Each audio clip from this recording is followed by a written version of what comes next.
আমরা সাদ্দাদের নাম শুনেছি, শুনেছেন না? দেখেছেন কোনোদিন? না। এই পৃথিবীতে আজরাইল ফেরেশতা যত মানুষের জান কবজ করেছে, ও 2 বার কেঁদে ফেলেছিল জান কবজ করতে গিয়ে, আর 2 বারই এই সাদ্দাদের ব্যাপারে। যখন সে জন্মগ্রহণ করেন পানির ভেতরে সাগরে ভাসছিল, ওই সময় তার মার জান কবজ করেছিল আজরাইল। এই মহাসাগরে থই থই পানি চারিদিকে, আর একটা কাঠের ওপরে বাচ্চাটা ভাসতেছে। ওই অবস্থায় মাকে আল্লাহ বিদায় করে দিলেন। আজরাইল বলেন যে আমি এই দিন কেঁদে ফেলেছিলাম, যে কি এরকম সিদ্ধান্ত। দ্বিতীয়, ও যখন জান্নাত বানিয়ে উদ্বোধন করবে, 22 বছর একাধারে শ্রম দিয়ে জান্নাতটা বানিয়েছে, 20,000 শ্রমিক কাজে লাগিয়েছে। আপনি চিন্তা করেন, 22টা বছর একটা জিনিস বানাচ্ছে, 20,000 মানুষকে কাজে লাগিয়েছে। তার নিজের আয়ত্তে যত সোনা রূপা ছিল তার দেশে, সব সেখানে কাজে লাগিয়েছে। এমন সুন্দর করে মন মতো বানিয়েছে। হযরত হুদ আলাইহিস সালামের কাহিনী এটা। নবী হুদ থেকে যা যা শুনেছে জান্নাতের বর্ণনা, ঠিক ওইভাবে বানিয়েছে।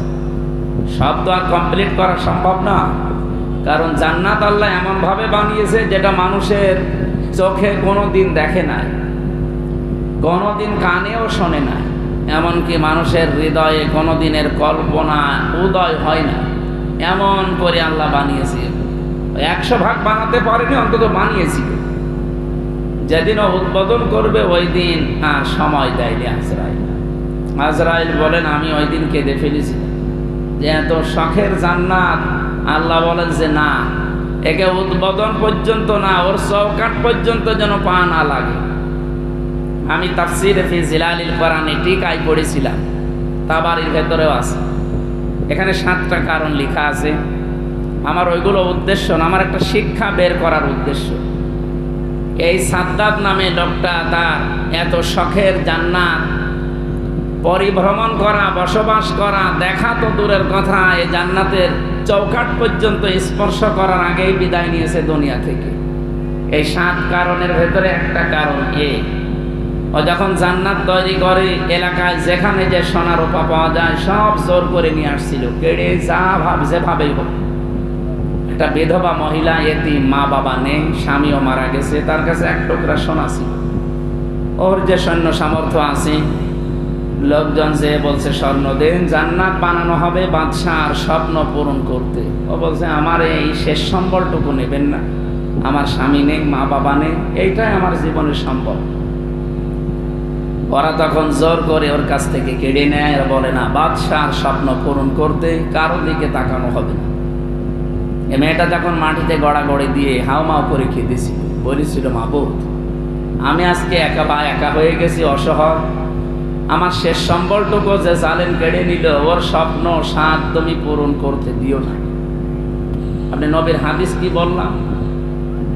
ইত্তাকি দাওয়াতাল মাজলুম ফাইন্নাহা লাইসা বাইনাহু ওয়া বাইনাল্লাহি হিজাব। মাজলুমের বরদোয়া থেকে নিজেকে বাঁচিয়ে রাখবা, কারণ মাজলুমের বরদোয়া আর আল্লাহর ভেতরে কোনো ফারাক নেই, পর্দা নেই, হিজাব নেই। যা বলবে কবুল হয়ে যাবে, হয় 2 দিন আগে নাই 2 দিন পরে। মুফাসসির লিখেছেন অনেকগুলো তাফসিরে, সব একমত যে এই যে মহিলাটা বরদোয়া দিয়েছিল, একদিকে অসহায় এতিম আর একদিকে বিধবা, এই মাজলুম অবস্থায় যা বলেছে ওটা সঙ্গে সঙ্গে আরশে চলে গেছে।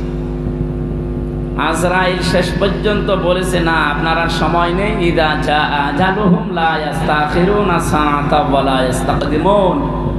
সময় শেষ, 1 সেকেন্ডও দেওয়া হবে না।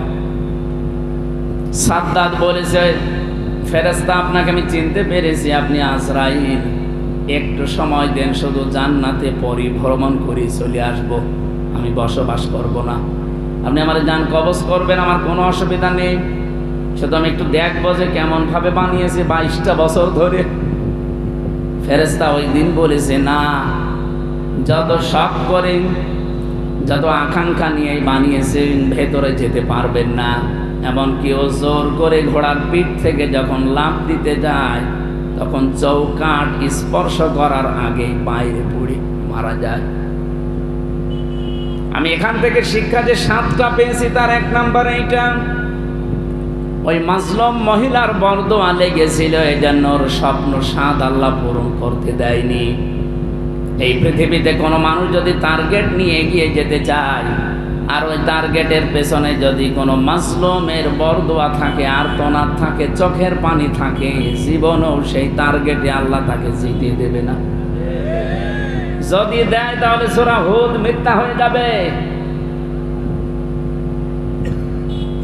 যেভাবে হোক তাকে আল্লাহ সেট করে দেবে, কেটে দেবে।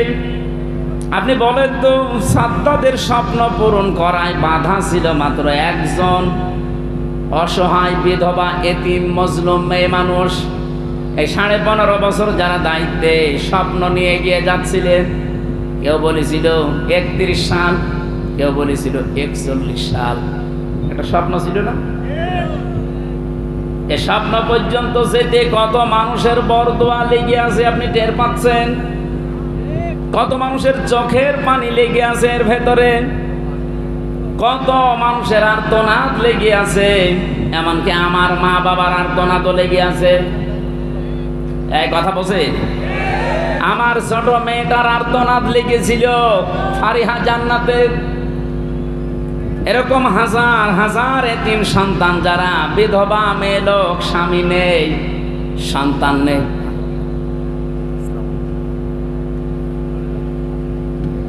এতগুলো মানুষের বরদোয়া যদি কারো পেছনে লেগে থাকে, ও টার্গেট পর্যন্ত যাবে কি করে আপনি বলেন? এই জন্য যেতে পারি না। এখান থেকে আমাদের শিক্ষাটা কি? কারণ এত অত্যাচার এই দেশে কোনো জেলায় হয় না। বোলডোজার দিয়ে আপনাদের ঘর বাড়ি ভেঙে দিয়েছে, এই জেলায় না, এই জেলায়।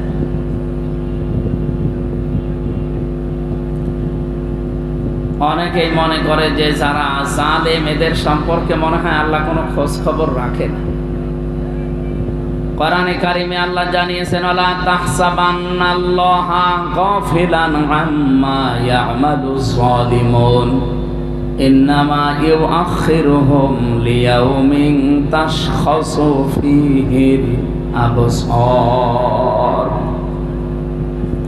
সূরা ইব্রাহিমের 42 নম্বর আয়াতে আল্লাহ বলেন, হে নবী, আপনি কি মনে করেন, ধারণা করেন যে জালেমদের সম্পর্কে আমার কোনো খোঁজ খবর নেই?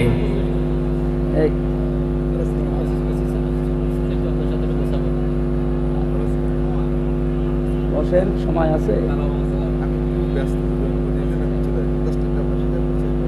ঠিক আছে, ঠিক আছে। আমাদের অভিভাবক এই থানার সম্মানিত ওসি স্যার এসেছেন, ওনার তো আরো দায়িত্ব আছে পুরা থানা মিলে, সুতরাং ওনার আরো কাজ কারবার আছে, চলে যাবে। দোয়া চাওয়ার জন্য এসেছে, মন থেকে দোয়া করছি, আল্লাহ ওয়ারফা'না লাকা যিকরা। 5 মিনিট বসেন, বসেন, এখানে বসেন। এই পেছনে যারা দাঁড়িয়ে আছেন বসেন তো ভাই। কি গোড়া গোড়া কথা বলে রওশনের সাথে মতো।